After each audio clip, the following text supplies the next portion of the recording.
बिस्मिल्लाहिर्रहमानिर्रहीम, अस्सलाम वालेकुम। मैं हूं गुलफाम चौधरी। आप देख रहे हैं मेरा फेसबुक पेज और यूट्यूब चैनल। पाकिस्तान की सियासत में अहम तरीन डेवलपमेंट हो रही हैं और मुसलसल डेवलपमेंट्स मुतवक्के हैं। यकीनी तौर पर जो पाकिस्तान के हालात हैं वो यकसर बदलने जा रहे हैं और बड़ी बड़ी तब्दीलियाँ मुतवक्के हैं। इस हवाले से हमारे साथ मौजूद है सिद्दीक जान साहब। उनसे जानते हैं क्या डेवलपमेंट हुई हैं, पहले उनकी बात सुनते हैं फिर उस पर बात करते हैं। इस वक्त तक जो सूरत हाल हुई है उससे आपको अपडेट करते हैं। और एक चीज़ शुरू में मैं आपको अर्ज कर दूं कि यहाँ पे एक ऐसा केस जो पाकिस्तान की तारीख के अगर 10 बड़े केसेस कहें तो उनमें से एक है। और ये केस तहरीक इंसाफ के लिए, इमरान खान के लिए अहम तरीन केसेस में से एक केस है। और इस वक्त यहाँ पे बिल्कुल पुरसकून माहौल है। यहाँ पे कैमरे मीडिया के 15 से 20 चैनलों के लगे हुए हैं, सोशल मीडिया के 30-40 लोग मौजूद हैं मुख्तलिफ जगहों पे। लेकिन तहरीक इंसाफ जो है उसके 10 MNAs भी कमरा अदालत में नहीं पहुंच सके। और कुछ ने कहा कि शायद वो असम्बली में कोई बजट के ऊपर प्रोटेस्ट कर रहे हैं। भाई अगर बजट के ऊपर, पहली बात मुझे नहीं पता कि इस वक्त इजलास जारी भी है नहीं, मेरा नहीं ख्याल जारी होगा। चलें अगर जारी भी हो बजट के ऊपर तो आप कल भी एहतजाज कर सकते हैं, आप परसों भी कर सकते हैं।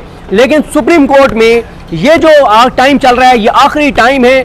आज ही फैसला आने के चांसेस हैं, आज ही फैसला महफूज होने के चांसेस हैं। लेकिन तहरीक इंसाफ के MNAs नहीं आए, सेनेटर्स नहीं आए, PTI की क़यादत नहीं आई, PTI के वकला नहीं आए।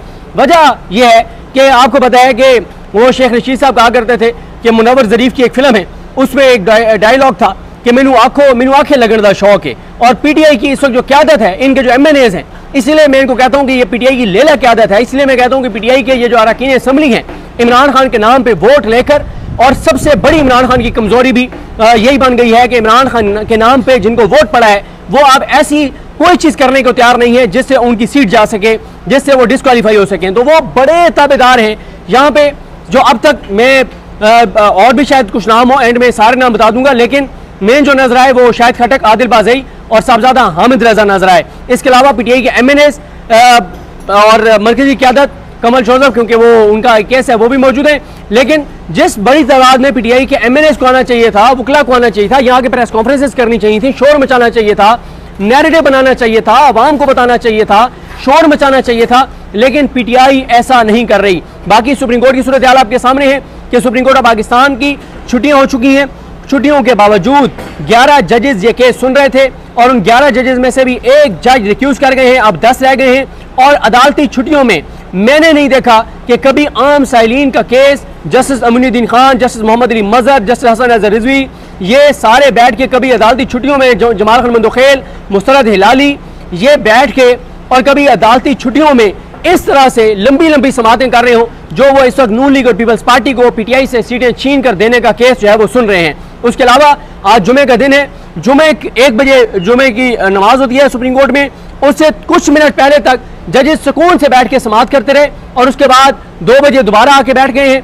और इतनी ज्यादा ये बिल्कुल उसी तरह से है जैसे काजी फाइज ईसा जो एक घटिया इंसान था, मकरूह, नीच, गलीज, खबीस इंसान था, जिसने पाकिस्तान को तबाह और बर्बाद किया और पाकिस्तान की बुनियादी खोखली की, जिसने पाकिस्तान की पीठ में वो छुरा घोंपा कि कई दहाइयों तक पाकिस्तान उस सतह पे नहीं आ सकता जिस सतह पे पाकिस्तान था। और इसमें काजी के यारों का बड़ा किरदार है। और आज उसी तरह का काजी ने भी हफ्ते के दिन रात 11 बजे जाके फैसला सुनाया था बल्ले वाला, और आज उसी का तसलसल है। काजी फाइज ईसा के जानशीन आज ये केस बैठे जुमे के दिन, जुमे के बाद भी सुन रहे हैं। और वजूहात आपको पता है, बल्कि जमाल खान मंदोखेल साहब वो आज खुद बोल पड़े कि मैं अपनी मां की फातिहा छोड़कर आ गया हूं। कभी आप इमेजिन कर सकते हैं कि ये केस क्यों इतना इंपॉर्टेंट है मंदोखेल साहब के लिए? भाई कौन सी ऐसे पाकिस्तान रुका हुआ है इस केस की वजह से? ये केस आपने पहले लगाया नहीं जब तक कोर्ट पैकिंग नहीं हो गई। और यही वजह है कि आज हामिद खान साहब के साथ जो झड़प भी हुई जजेस की, मैं कल की कुछ चीजें आपको पहले मुख्तसर बता दूंगा, आज की मुख्तसर बता दूंगा, बाद में डिटेल बात करेंगे क्योंकि अंदर पोस्टरिंग भी अभी चल रही है। लेकिन आज जस्टिस जो सलाउद्दीन पौर हैं वो रिक्यूज कर गए हैं। उसके बाद बेंच टूट गया और बेंच टूटने के बावजूद नामुकम्मल बेंच के साथ ये समाअत की जा रही है।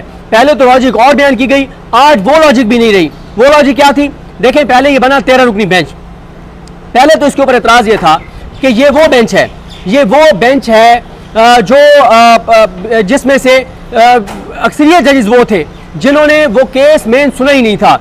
उन जजेस में से जिन्होंने वो 13 रुकनी बेंच था, उनमें से जो जज इस बेंच में मौजूद थे उनमें अमीनुद्दीन खान साहब थे, जमाल खान मंदोखेल साहब थे, नईम अख्तर अफगान साहब थे, और साथ चौथे जज जो हैं, चौथी जज साहबा जस्टिस आयशा मलिक साहिबा थी। ये 4 जज उनमें से थे और उसके अलावा बाकी जो जजेस थे वो ऐसे जजेस थे जिन्होंने मखसूस नशिस्तों का केस पहले सुना ही नहीं था। अच्छा, रिव्यू क्या होता है, नजरसानी क्या होती है? नजरसानी का मतलब ये होता है कि आप सेम जजेस के सामने आते हैं जिन्होंने फैसला किया होता है, आप उनको आकर कहते हैं कि सर आपने जो फैसला किया है उसमें एक नजर और डाल लीजिए, एक बार और उसको देख लीजिए, हमें लगता है कि आपके फैसले में कुछ गलतियां हैं, क्योंकि वो डिटेल्ड सुन चुके होते हैं और नजरसानी होती है, एक और नजर डालनी होती है, एक बार और देखना होता है, तो उनके लिए आसानी होती है। लेकिन यहां तो इस बेंच में ऐसे जज बिठाए गए जिन्होंने वो केस सुना ही नहीं था। मसलन उनमें से कौन कौन थे, और वो नए जज 6-7 तो वो जज हैं, जो 7 जज इस बेंच में ऐसे थे, 7-8 जज जो पहली बार इस बेंच में बैठ रहे थे और जिनका जो है वो जिन्होंने पहले केस सुना हुआ नहीं था, और फिर 6 जज वो थे, 5-6 जज तो वो थे जो इसके बाद आए, जो 26 तरमीम के बाद आए। तो ये सारी सूरत हाल है। आज असल में कल जब उन्होंने हामिद खान साहब ने कहा था कि कोर्ट पैकिंग की गई और कोर्ट पैकिंग के बाद हुकूमत अपनी मर्जी के जज लाई, अपनी मर्जी के जजों को आईनी बेंच में बिठाया और आईनी बेंच में उनको बिठाने के बाद ये केस लगाया गया। और आखिर में कल जो टाइमलाइन बताई थी हामिद खान साहब ने, उन्होंने कहा था कि आखिरी जो जज सुप्रीम कोर्ट में लाया गया वो जस्टिस अली बाकर नचवी है। अली बाकर नचवी को लाया गया सुप्रीम कोर्ट, और लाने के बाद अली बाकर नचवी को आईनी बेंच में शामिल करवाया गया, और आईनी बेंच में हुकूमत ने, नून लीग पीपल्स पार्टी ने और जस्टिस जाहिया खान ने, इन्होंने जो जुडिशल कमीशन का इजलास बुलाया उसमें जस्टिस अली बाकर नचवी को आईनी बेंच में शामिल किया गया, और उनको आईनी बेंच में शामिल करने के बाद ये केस जो है वो लगाया गया।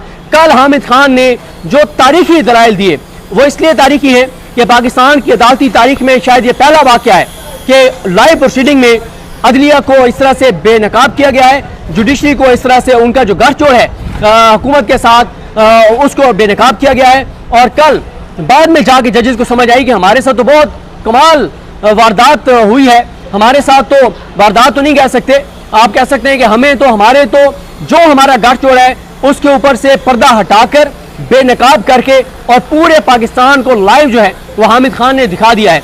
इसलिए जब आज सुबह जजेस आते ही एक तो जजेस जो है वो 40 मिनट लेट आए, 9:30 बजे समाअत का टाइम था, 10 बजे के बाद जजेस आए जैसे ही आए और आकर और उन्होंने कहा, पहले सलाउद्दीन पंवर साहब ने हामिद खान साहब को कहा, वो भी मैं आपको तफसील बाद में बताऊंगा, कि कल आपने कहा कि कोर्ट पैकिंग की गई, आपने हम पे एतराज किया, लिहाजा मैं ये समझता हूं कि अदालती वकार का तकाजा है, इंसाफ का तकाजा है कि मैं इस बेंच का हिस्सा ना रहूं और मैं रिक्यूज करता हूं, मैं बेंच से अलग होता हूं, और बेंच टूट गया।